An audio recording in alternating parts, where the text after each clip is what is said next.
ஸ்ரீரங்கத்தை பார்த்தேன்னா ரங்கநாதருக்கு உற்சவங்கள் இருந்தாலும் கூட அந்த இடத்துல பார்த்தீங்கன்னா வாழை சிறகுன்னு ஒரு அழகு இருக்குது.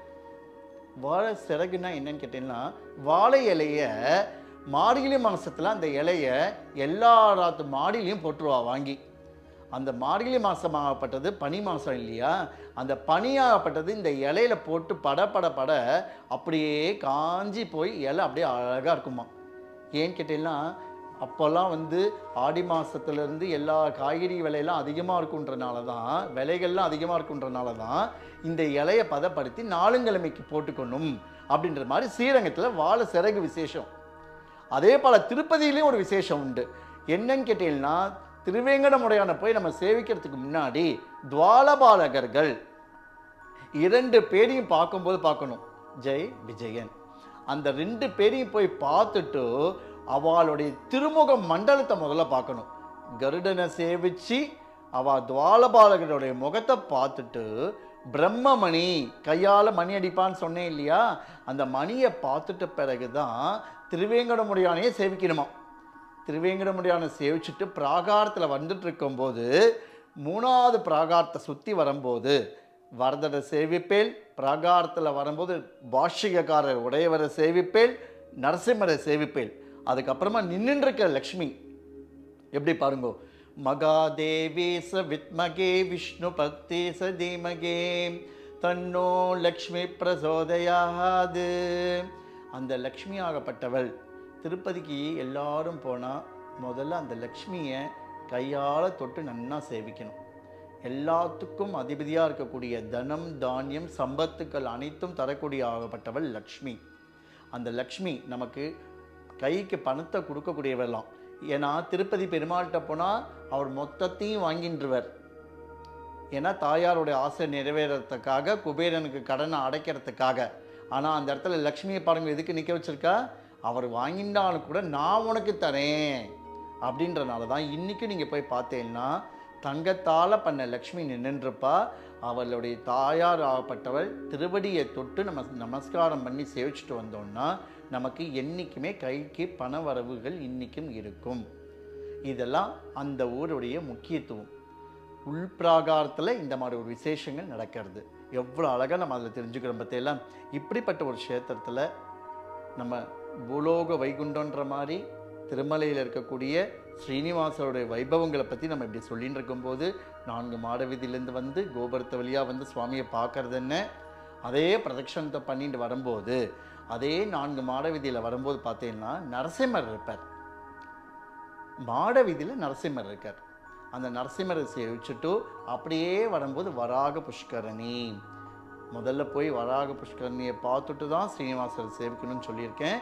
அந்த புஷ்கரணியில் எதுக்காக வராக புஷ்கரணின்னு கேட்டீங்கன்னா, பெருமாளுக்கு இன்றைக்கும் நித்தியம் நீங்கள் போய் பாருங்கோ, 2 பக்கம் சாமரம் வீச பசுமாடு கண்ணுக்குட்டியோட யானையோட தங்க குடத்தில் அந்த வராக புஷ்கரணியிலேருந்து பெருமாளுக்கு தீர்த்தம் எடுத்துன்னு வந்தது தான் அம்ச பண்ணுவா. இது இன்றைக்கும் மலையில் அது நடந்துட்டுருக்கு. அதே போல் அந்த பெருமாளுக்கு என்றைக்குமே பார்த்தீங்கன்னு வச்சுக்கோங்க பூலோகம்தான். நம்ம ஸ்ரீவைகுண்டம் எப்படி சொல்கிறோமோ அதே மாதிரி திருப்பதி ஆகப்பட்ட பூலோகத்தில் தாயார் இல்லையேன்னு சொன்னாலும் கூட அந்த தாயாருடைய உற்சவத்தை அத்தனையும் கூட பெருமாள் நடத்துகிறார். நவராத்திரி காலகட்டத்தில் தாயார் மலையிலேருந்து கீழே இருந்தாலும் கூட அந்த நவராத்திரி உற்சவம் ஆகப்பட்டது தாயாருக்காகவும் பெருமாள் மலை மேலே நடத்துகிறார். அப்படிப்பட்ட ஒரு விசேஷத்தை தரக்கூடிய திருவேங்கடமுடையானுடைய வைபவங்களை நம்ம நிறைய தெரிஞ்சுட்டுருக்கோம் இல்லையா. இதன் பிரகாரம் பார்த்தேன்னாலே நம்ம ஸ்ரீனிவாசரை பற்றி பேசும்போது அலமேலுமங்க தாயார், பத்மாவதி தாயார், எதுக்காக தாயார் கீழே இருக்கான்றதையும் நம்ம சொன்னோம். அந்த தாயாராகப்பட்டவர் திருச்சானூரில் இருக்கக்கூடிய அலமேலுமங்க தாயார். அந்த தாயாரை நீங்கள் பார்க்கணுமே, அந்த தாயாரை சேவிச்சுட்டு வந்தாலே போதும். மஞ்சக்காப்பு குங்குமமும் நமக்கு கொடுப்பா. அந்த மஞ்சக்காப்பும் குங்குமமும் கொடுத்தாலே நம்ம மாத்துக்கு ஐஸ்வர்யங்கள் கண்டிப்பாக உண்டு. நித்யோத்சவ கர்மனே வசந்த ரூபகாலே மகாதேவி மகாலட்சுமி ஸ்வரூபிணி அந்த தாயார் பாருங்க, மலையில எப்படி பெருமாள் நித்தியம் ஊஞ்சல் சேவை நடத்திக்கிறார், கல்யாண உற்சவம் நடத்திக்கிறாரோ, அதே மாதிரி கீழே திருச்சானூரில் பார்த்தீங்கன்னா தாயாருக்கு நித்தியம் கல்யாண உற்சவம் நடக்கும். சீனிவாசர், பௌல சீனிவாசர்னு பேர். அந்த சீனிவாசர் வந்து குள்ளமாக இருப்பார். அந்த சீனிவாசரோட தாயார் அலமேலுமங்க தாயார் நித்தியம் கல்யாண உற்சவம் நடத்திக்கிறார். அந்த கல்யாண உற்சவ காலகட்டத்தில் பார்க்கும்போது எப்படி பாருங்கோ, ஆத்ரேய கோத்திரம்னு சொல்கிறோம். இருக்கிறதுலையே ஆத்ரேய கோத்திரம் ரொம்ப விசேஷமான ஒரு கோத்திரம். அந்த கோத்திரத்தில் விக்னசாச்சாரியர் மையமாக வச்சு தாயார் கல்யாணம் பண்ணிக்கிறார். பெருமாளும் தாயாரும் சேர்ந்து விக்னசாச்சாரியோடைய மையமாக வச்சு கல்யாணம் பண்ணிக்கக்கூடிய ஒரு விசேஷத்தை நம்ம திருச்சானூரில் பார்க்கலாம். அதே மாதிரி அந்த ஊர் திருச்சானூரில் மஞ்சவேஷ்டியோட தான் கல்யாண உற்சவம் பண்ணுவாள். எப்படி திருமலையில் பெருமாளுக்கு மஞ்சவேஷ்டியோட பட்டாச்சாரியர்கள் வந்து தீவட்டியை பிடிச்சுட்டு முன்னாடி வருவா, பட்டாச்சாரியர்கள் வந்து மடிவஸ்திரத்தோடு வந்து திருவேங்கடமுடியானுக்கு கல்யாண உற்சவம் பண்ணி வைக்கிறாரோ, அதுக்கு பேர் பிரார்த்தனை கல்யாண உற்சவம்னு சொல்கிற மாதிரி, அதே மாதிரி தான் திருச்சானூர்லேயும் அந்த மடி வஸ்திரத்தை உடுத்திண்டு தாயாருக்கு உற்சவங்கள் நிறைய இருந்தாலும் கூட நித்திய கல்யாண உற்சவம் அவ்வளோ அழகாக நம்ம அதுலேருந்து நம்ம தெரிஞ்சுக்கிறோம். இந்த தாயார் பாருங்க, நம்ம சொல்கிறோமே தவிர எப்படி மலையில் புரட்டாசி மாதம் பிரம்மோற்சவமோ அதே மாதிரி திருச்சானூர் தாயாருக்கு கார்த்திகை பஞ்சமி தீர்த்தவாரி, கார்த்திகை மாதம் பிரம்மோற்சவம், கார்த்திகை பஞ்சமியில் தாயாருக்கு தீர்த்தவாரி. அதே மாதிரி தாயார் அந்த 10 நாளும் பிரம்மோற்சவத்தை அனுபவிச்சுக்கிப்பா.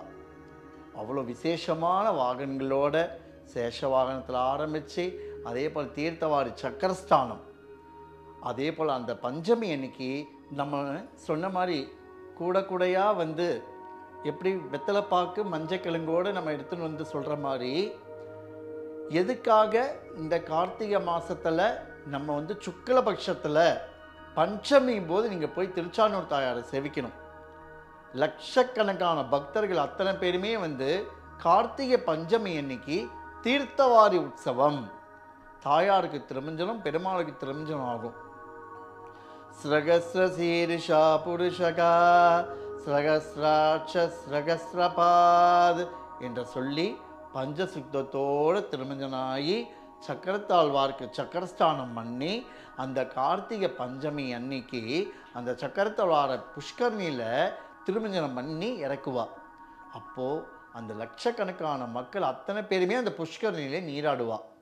அதுக்காக தான் கார்த்திகை பஞ்சமி ரொம்ப விசேஷத்தை தரக்கூடிய ஒரு விசேஷமாக தான் நம்ம இந்த திருச்சானூரில் தாயார்கிட்ட வந்து நம்ம பார்க்குறோம்.